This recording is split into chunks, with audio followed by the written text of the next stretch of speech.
Kita ke informasi lainnya, pemirsa. Debat putaran keempat Pilpres 2024 yang akan digelar hari ini mengangkat isu diantaranya seputar lingkungan hidup, energi, pangan hingga soal masyarakat adat dan desa. Ya, di tengah isu pemanasan global yang masih mencuat, perlu rasanya menengok isu lingkungan di tanah air dan apa saja solusinya.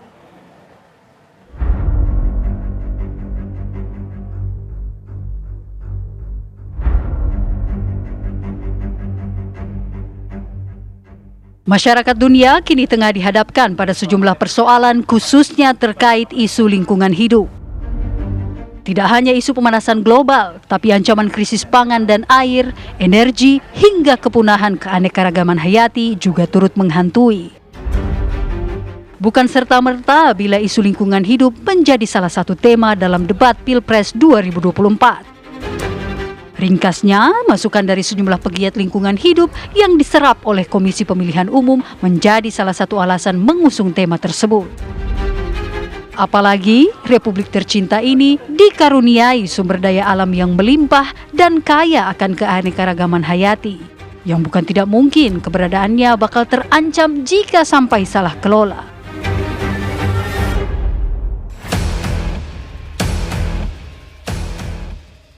Di atas kertas, setiap pasangan capres dan cawapres bersama tim pemenangannya tentu telah menyusun konsep terkait tema debat nanti malam semenarik mungkin. Walau begitu, setiap kubu dinilai memiliki titik lemahnya. Semua paslon punya kelemahan di dalam hal lingkungan. Paslon 1, menterinya kan dari partai pengusung ya. Paslon 2, ya masalah beberapa hal yang terkait dengan isu-isu food estate atau food security kita yang ternyata tidak secure misalnya gitu. Dan yang ketiga juga kita tahu mengenai masalah masyarakat adat gitu. Ini yang kemudian kita pertanyakan nanti ya. Kita lihat dalam debat tanggal 21, siapa nih kira-kira yang mempunyai pemikiran yang paling bisa untuk melihat dan melestarikan lingkungan Indonesia yang demikian kaya.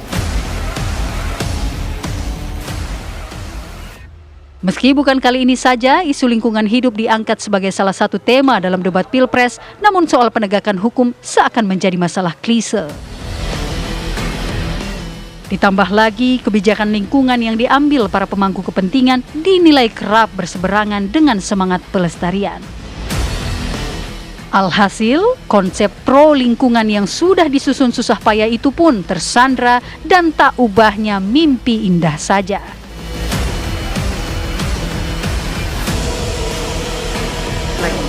Kebijakan lingkungan di kita itu sebetulnya tidak pro lingkungan. Karena kalau kita bicara soal pemanfaatan dan konservasi, tentu saja bukan beban sih. Kebijakan untuk memudahkan eksploitasi dan pemanfaatan itu jauh lebih besar ketimbang yang bicara soal konservasi. Kita bicara energi, semua dikasih kesempatan untuk mengeksploitasi energi. Pernah nggak kita bicara soal hemat energi? Nggak pernah. Jadi memang kalau menurut saya, masalahnya dari mulai keinginan politik, political interest. Kita nggak punya sense of conservation, itu nggak ada gitu. Lebih pada eksploitasi aja yang namanya manipulasi alam itu oke, gitu dalam benak pemerintahan kita selama 10 tahun terakhir ini.